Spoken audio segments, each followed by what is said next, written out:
સીતારામ બધાને. તો અત્યારે વાગ્યા છે 11:30 અને આજ રવિવાર છે એટલે છોકરાઓને છૂટી છે, છતાં પણ મેં વેલું શાક નાખી લીધું.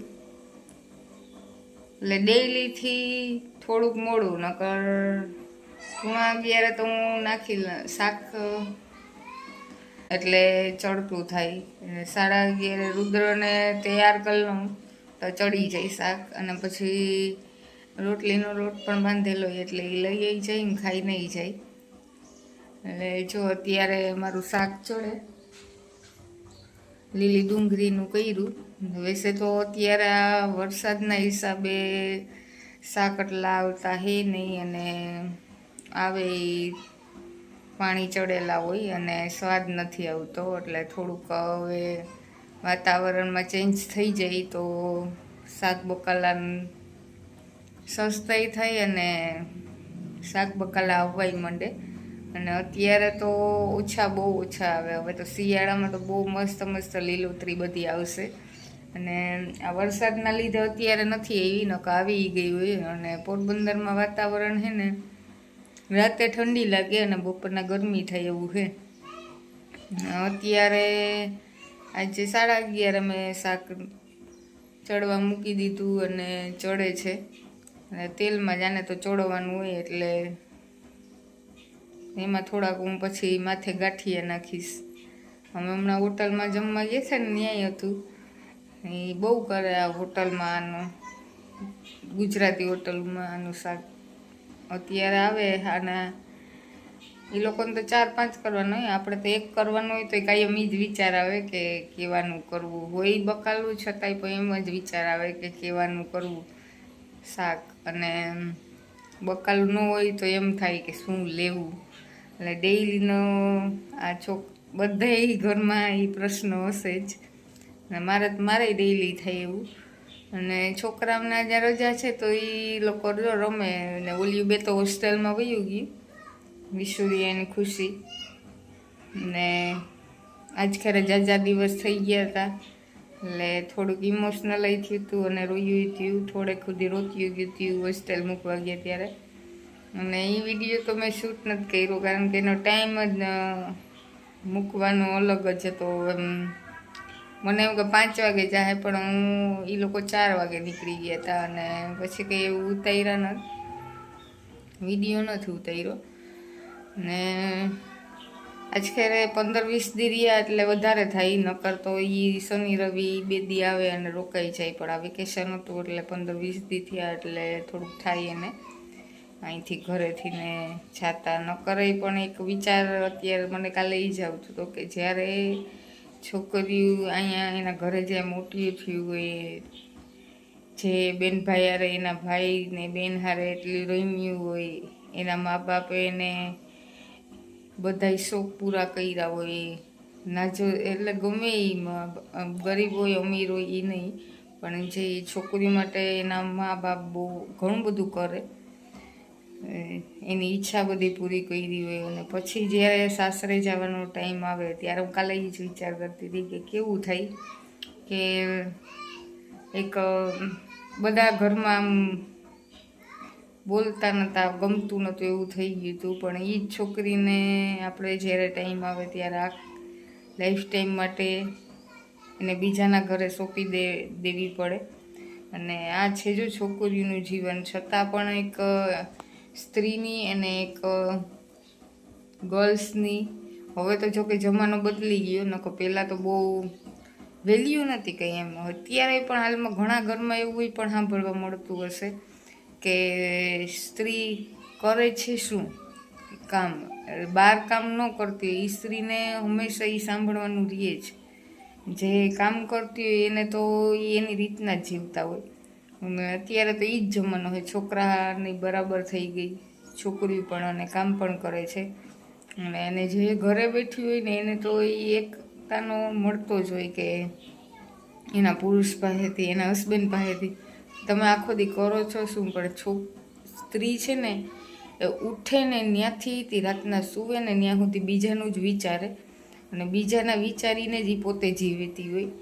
છોકરા હોય તો છોકરા, હસબન્ડ હોય તો હસબન્ડ, સાસુ સસરા હોય તો સાસુ સસરા એ બધાનું વિચારે, શું ખાવું, શું રે, કઈ રીતના એને જોઈએ શું, એ બધું વિચારી અને એ સ્ત્રી એનો આખો દિવસ કાઢે અને પૂરી જિંદગી કાઢી નાખે એમાં ને એમાં. એને પોતાનું ક્યારેય એ નથી વિચારતી, છતાં પણ એ જ સાંભળવામાં આવે કે તમે કરો છો શું.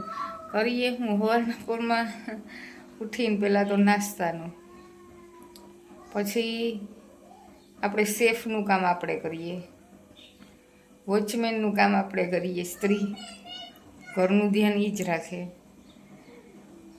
ભણાવવાનું છોકરાઓને તો ટીચરનું કામ પણ આપણે જ કરીએ. ભણી નહીં હોય તો એવું નહીં કહે તો છોકરી એક સ્ત્રી એની મમ્મી જ જોવે, લેસન એને ભણાવે, એનું લેસન આપ્યું એ તો જમવાનું એ બનાવે, એટલે શેફનું કામ પણ એ જ કરે. તો સ્ત્રી છે એ હરેક કામ કરે છે, એને પગાર નથી લેતી, પણ એ જ્યારે એ જ કામ પગાર લઈને કરે ને ત્યારે એની કિંમત થાય.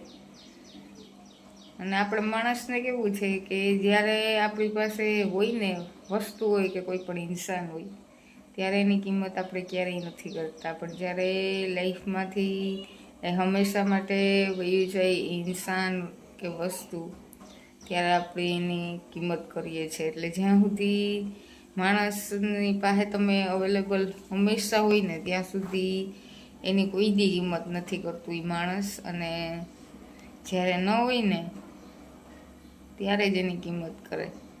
અને મેં ઘણા એનું સાંભળ્યું, જ્યારે મરી ગયા એમ ગુજરી જાય કોઈ પણ તો એને સારો કહે, અને જ્યાં સુધી હોય ને ત્યાં સુધી કોઈ દી એનો ભાવે નહીં પૂછો. એટલે એવું છે અત્યારે કે તમે જ્યાં સુધી અવેલેબલ છે ને ત્યાં સુધી તમારી કોઈની દી કિંમત ન થાય, અને જ્યારે આપણે ન હોય ને ત્યારે જ આપણી કિંમત થાય. જય આરુષી અને રુદ્ર અત્યાર સુધી રમકડા રમતા હતા ને હવે એનો ઉપાડ્યો લબાચો આખો. 1:30 વાગે ઉપાડવાનો હતો, સવારના 9 વાગે મને એમ કહેતા હતા કે 1:30 વાગે કે વાગ્યા સુધી અમે રમવું, ત્યાં સુધી કોઈ અમને ડિસ્ટર્બ નહીં કરતા. જો એની લબાચો એનો આખો ઉપાડી લીધો રમકડાનો. નાના પાસે અમારા દુનિયાના રમકડા છે, પણ એક જ કામ એનું તોડવાનું, એક જ દીરીએ. પછી એન્જિનિયર ન હોય એના જેમ ખોલે બધું, અને પછી એને એમ થાય કે હું ફિટિંગ કરું, પછી થવું હોય તો થાય, નોય થાય, કંઈ નક્કી ન કહેવાય એનું. પણ એ રીતનું એ બહુ કરે રુદ્ર અને સંજય બે એવી રીતના કરે. અને એને એમ થાય એને એમ કે અમે બધું કરી લે હું, પછી થાય નહીં એનું ફિટિંગ. અને અત્યારે રમકડા તો શું ઓલા જેવા હોય. અત્યારે વાગ્યા છે 4 અને પવન ફૂલ છે, અને તડકો એટલો બધો નથી. 4 વાગે 5 વાગ્યા જેવો તડકો હોય. અહીંથી આખા બરાબરથી નીકળી ગયો, એટલે હું જો બરાબર બેઠી અગાસી ઉપર, અને અત્યારે ચા પીઉં. ચા હું તો વાઈટ ઘરમાં જ પીઉં, અને આની લીંબુ શરબત પીધું હતું. હવે શિયાળામાં કોઈ લીંબુ શરબત ન બનાવે, ઉનાળામાં હોય તો ઠંડા ઠંડા પીવાની મજા આવે. રુદ્ર અને લખણે બે બનાવ્યું હતું, અને નકરે લખન ઘરમાં હોય ને એટલે એને હખ જ ન હોય, અને એને કંઈક ને કંઈક કરવું જ જોઈએ, એટલે એ કરતો જ હોય. એને કંઈક હાથમાં આવવું જોઈએ કરવા જેવું. એટલે એની બે લીંબુ શરબત બનાવી, મતલબ બધા લીંબુની તો ઘરની છે અમારે. 4-5 લીંબુ શરબત બનાવ્યું, પછી પીધું. એ બે પીધું, મેં તો નહોતું પીધું, મેં તો ડાયરેક્ટ ચા. ઠંડુ ચા બે ક્યારેય ભેગા ન કરાય, એટલે મેં તો નથી પીધું. એને બે પીધું હતું. એને જીવડો કે પકડીને આવી આગેથી, એટલું દેખાતું નથી. નારિયેળીના પાંદડા ઉપર બેઠી, આખી કલરિંગની છે. આ કેવું પક્ષી કહેવાય ને એ ખબર નથી મને. આખું કલર છે દૂધિયા કલરનું.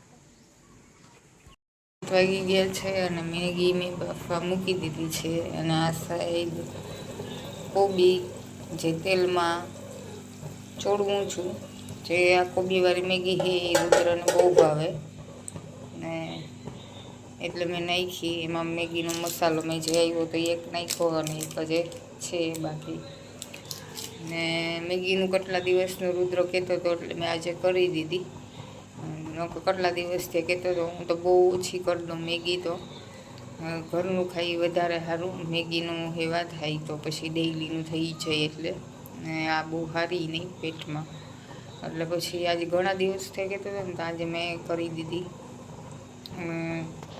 તો અત્યારે ચાલુ થઈ ગયું જમવાનું બનાવવાનું. હવે રોટલી કરવાની હે, શાક તો છે. સંજયભાઈ અત્યારે ખાય છે મેગી. સંજય કેવી લાગી? સારી લઈ ગઈ. અમારે જો ડિનર પાર્ટી અત્યારે હાલે છે. આ મેગી કરી ડિનરમાં છોકરાઓ માટે થઈ. અને કેવી લાગે ઋષિ? ભાવે બહુ નહીં મેગી, છોકરાઓને બહુ ભાવે.